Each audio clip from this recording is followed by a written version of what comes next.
Bonjour à tous et bienvenue dans cette nouvelle vidéo et aujourd'hui je reviens sur le film français Connecté. Parce que le film Connecté, c'est apparemment le seul film au monde qui parle pour l'instant du confinement, du coronavirus, et ouais, à travers cet apéro virtuel qui va dégénérer. Et là, je demande à Amazon Prime très clairement, y a-t-il quelqu'un responsable des films français que vous mettez en ligne? Puisqu'après le film Brutus versus César de Kéron, je vous renvoie à ma critique dans lequel j'ai été vraiment, oui on peut le dire, très méchant, très assassin, et d'ailleurs il y a une minorité qui m'a reproché d'être très méchant avec le gentil petit film de Kéron, oh là là c'est horrible. Heureusement c'est une minorité parce que c'est vrai que la plupart vous étiez quand même d'accord avec moi. Il faudrait peut-être faire quelque chose quand même. Allez, c'est pas aussi horrible à regarder que Brutus versus César, mais quand même c'est quand même pas terrible tout ça et on va en parler évidemment dans cette vidéo. Alors je vais faire taire toute polémique tout de suite quant aux artistes qui voudraient faire des films sur le confinement, sur le coronavirus. J'en avais parlé dans une vidéo parce qu'il y a beaucoup de gens qui trouvent ça horrible de faire des films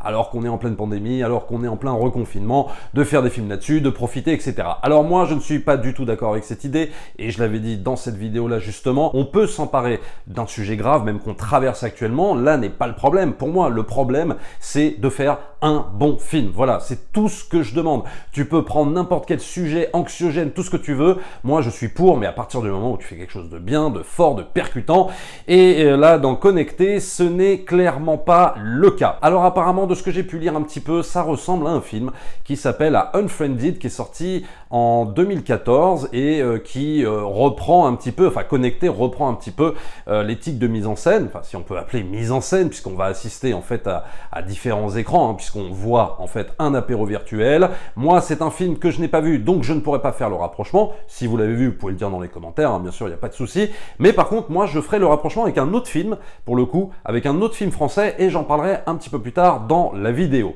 Alors, Connecté, c'est un film qui aurait pu bien marcher, qui aurait pu être efficace. Le seul problème, c'est que tu as quand même cette impression que ce film hésite entre deux genres, entre la comédie pure, un peu franchouillarde, allez on va dire ça comme ça, et puis le film à suspense pur. Et le problème c'est qu'il n'arrive jamais à combler les attentes ni d'un genre ni d'un autre. Et ça pour moi c'est déjà un des premiers gros soucis de ce film. Alors parlons de l'acting, parce que là on est face, si tu veux, à un apéro virtuel qui va dégénérer suite à un intrus qui va s'immiscer en fait dans cet apéro virtuel et qui va leur forcer finalement à révéler leurs secrets les plus intimes, et donc tout va dégénérer. Et donc il y a forcément le problème de l'acting qui va se poser. Et si au départ ça part plutôt pas mal, tu te laisses un peu prendre au jeu dans les 5 premières minutes, où tu vois tous les écrans connectés qui te rappellent toi-même les apéros virtuels que tu as pu faire pendant le premier confinement, et bien au bout d'un moment, allez, au bout de 5 minutes, peut-être 10 minutes, tu fais il y a quelque chose qui va pas quand même. Avec ces acteurs, tu as l'impression qu'ils sont clairement pas connectés en fait.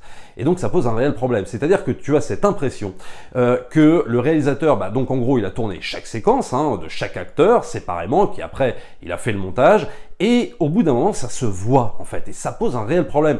Dans un véritable apéro virtuel, tu as des gens qui vont empiéter parfois sur les discussions des uns des autres, tu vas faire « Ah merde, excuse-moi, j'ai pas entendu ce que tu as dit » tout ça. Alors évidemment, on est dans le cadre d'un film, donc il s'agit pas non plus que ce soit totalement inaudible et qu'on puisse capter les dialogues des uns et des autres, bien sûr, mais quand même un minimum de, allez, je dirais, d'authenticité. Et là, le problème, c'est que l'authenticité ne se fait pas, ne se voit pas, parce que tu as vraiment cette impression que les séquences sont montées les unes après les autres, tout ça rassemblé dans un même écran avec 5 écrans splittés différents quoi en fait.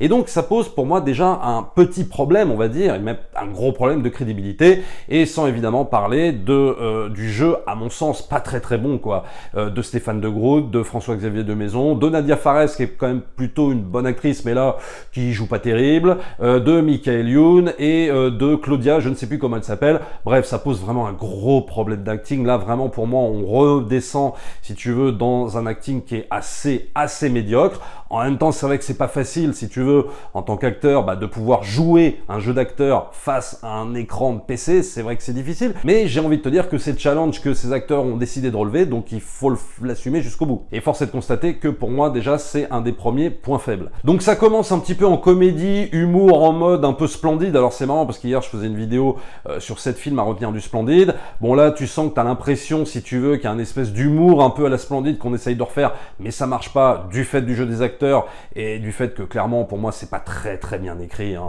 disons-le clairement. Et puis après vient le moment de la tension, le moment où le film doit basculer évidemment dans le film à suspense suite à cet intrus qui arrive. Et alors là pour moi gros problème, tout s'effondre. Alors pas tout de suite, parce que quand le braqueur arrive au départ dans l'appartement d'un des protagonistes, à la limite t'y crois, tu sens une espèce de tension, de menace réelle, et donc à la limite j'ai envie de te dire que ça le fait. Et puis à partir du moment où cet intrus, ce fameux intrus qui va les faire chanter les uns après les autres, qui s'installe au PC et qui commence à blablater et qui commence à les menacer, bah, au bout de 5 minutes, t'y crois plus. Tu y crois plus tout simplement parce qu'il y a quand même une désincarnation totale, pour moi, d'une menace, du méchant en question. Le jeu de celui qui joue l'intrus, le braqueur, etc., il en fait tellement des tonnes, il discute tellement comme tout le monde dans la vie, oh, oh, oh, bah alors là, c'est cool, on va s'amuser, et puis machin, etc., que d'un seul coup, t'as toute la menace qui était installée au début, mais qui tombe par terre, qui se distille totalement, t'y crois plus une seconde,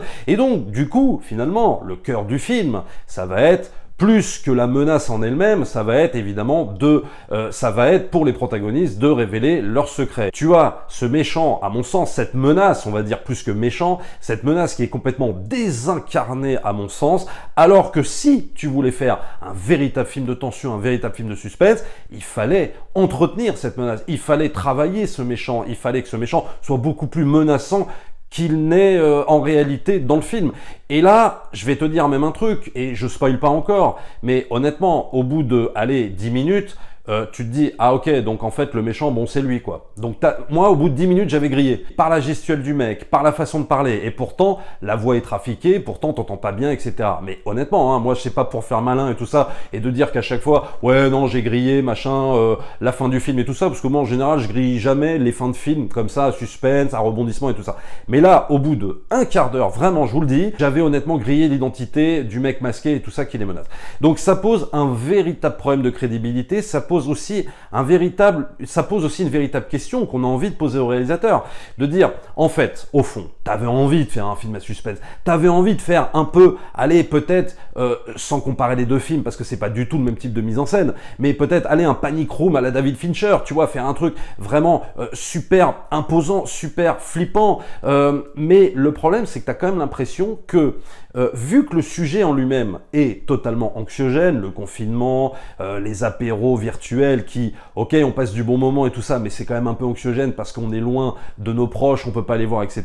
Et t'as cette impression, en fait, que le réalisateur, alors c'est une hypothèse bien sûr, mais t'as l'impression que le réalisateur n'a pas voulu aller au bout du délire parce que, si tu veux, le sujet de base, il est tellement anxiogène qu'en fait, il s'est dit, ah non, putain, si je fais le méchant, en plus archi menaçant, si je fais un vrai truc de tension, ça va être encore plus anxiogène que ça ne l'est dès le départ. Donc, à la limite, t'as cette impression-là. Alors, c'est une théorie, bien sûr, c'est peut-être totalement faux. Le résultat qu'on voit à l'écran est peut-être l'idée de départ hein, du réalisateur, je ne dis pas. Là, c'est plus moi qui pars un petit peu sur ces interrogations-là, mais disons que c'est vrai que ça me donne cette impression-là. Alors moi, ça m'a fait penser ce film à un film qui s'appelle Le Jeu, film français justement, que j'avais d'ailleurs défendu dans une critique assez ancienne. Et Le Jeu, en fait, c'est l'histoire de 5 amis qui se réunissent dans un appartement où je sais plus combien ils sont. Et donc, en gros, à un moment donné, le but, c'est de poser son portable et d'attendre la prochaine notification de Facebook, le prochain SMS, etc. et de lire, en gros, ce qui se passe sur le portable des uns et des autres. Et donc, ce petit jeu, ce petit procédé va faire éclater, évidemment, les secrets les plus enfouis des différents protagonistes au grand jour. Et donc, on va assister là à un véritable jeu de massacre.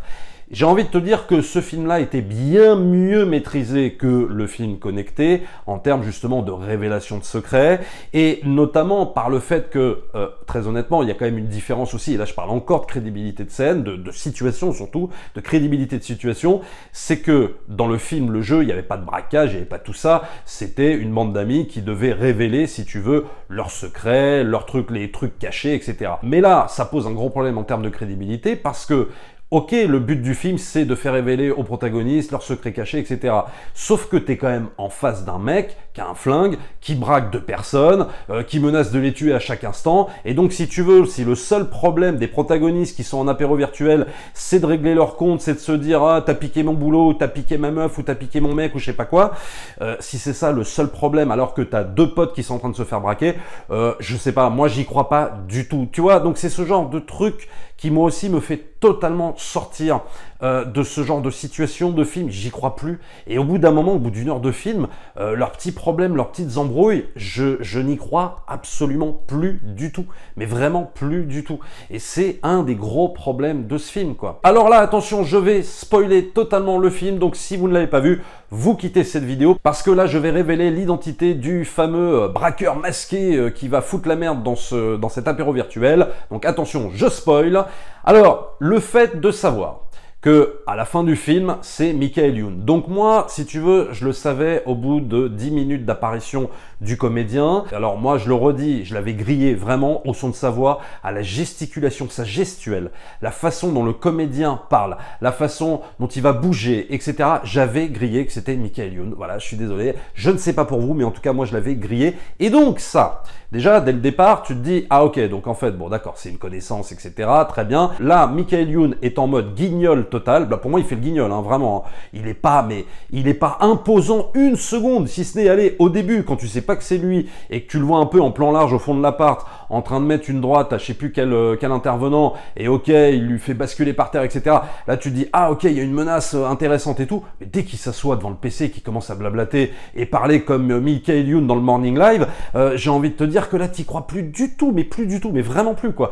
Moi, ça ne me faisait ni chaud ni froid, j'avais ni peur ni pour l'un ni pour l'autre, et donc ça pose un gros problème, parce que c'est un film qui est quand même censé reposer sur une tension, et là, non, il n'y a plus de tension, quoi. Alors après, si tu veux, l'espèce de justification avec les masques, etc., il y a une arnaque avec les masques, pourquoi pas, c'est sympa, c'est marrant, c'est rigolo, ça à la limite je l'accepte, et à la limite ça aurait pu amener quelque chose de plutôt sympa, mais tout le délire de Xavier de Maison qui fait parce que vous étiez pas gentil, gna gna gna, j'ai voulu me venger, je sais pas quoi. Là t'as l'impression qu'on est à une cour de récré en école maternelle, bon là faut arrêter, quoi, la justification à 2 balles, et voilà, je trouve que en fait tout le problème vient pour moi de la désincarnation de cette menace qui n'en est plus une, et je te dis, au bout d'une heure ils sont en train de s'engueuler sur le fait que l'autre elle lui a piqué son poste au boulot, je sais pas quoi, alors que tu as une menace soi-disant imposante et qui menace de tuer 2 de leurs potes, quoi. Non, ça marche pas, quoi. Enfin, il y a vraiment, je trouve qu'il y a rien qui marche en fait dans ce film. Alors donc pour moi, il y a 3 solutions par rapport à ce film et je terminerai là-dessus. Première solution, pour moi, ça, c'est un court-métrage. Faire 1h22 ou 1h25 là-dessus, pour moi, c'est trop long. Deuxième solution, c'est que tu prends le parti finalement de parler du confinement, mais d'en faire une comédie pure. Tu fais une comédie pure, donc tu vas peut-être plus lorgner vers la comédie anglaise, où tu as des acteurs en béton, où tu as des scénarios en béton, des dialogues incroyables, parce que c'est quand même dur de tenir, si tu veux, en comédie avec 5 écrans différents, et toi en tant que spectateur, t'assistes à des gens qui ne sont pas tes amis, mais qui peuvent peut-être le devenir, par le fait que le comédien joue tellement bien qu'il t'interpelle, il te touche, etc. Il y a aussi les dialogues, il y a aussi l'écriture, tout ça qui doit rentrer en compte, mais c'est vrai que ça peut être beaucoup plus difficile de faire une comédie avec ce type de mise en scène là. Et la troisième solution, c'est de faire un film purement à suspense. Assumer, que tu assumes jusqu'au bout. Tant pis si c'est super anxiogène, tant pis si ça parle du coronavirus, tant pis si ça parle du confinement, de tout ce que tu veux, peu importe. Le but, c'est de pouvoir faire un véritable film, je sais pas d'horreur, mais un film de suspense, mais avec une vraie tension, un vrai méchant. Tu mets ton méchant masqué, tout ça, machin, avec des lunettes, pas de problème, mais c'est pas un souci. Mais putain, mais impose-le ton méchant. Que le spectateur sur son canapé, il flippe à mort, mais vraiment. Et là, c'est clairement pas le cas. Moi, je te le répète, Michael Youn, il fait le guignol, c'est le Morning Live, quoi. Pour moi, c'est ça. Il lui manque plus que, tu sais, le mégaphone, là, et Morning Live. Franchement, il manque plus que ça, quoi. C'est tellement dommage. C'est tellement dommage. Donc, soit tu fais une comédie, soit tu fais un film à suspense, mais tu l'assumes jusqu'au bout, ton film à suspense.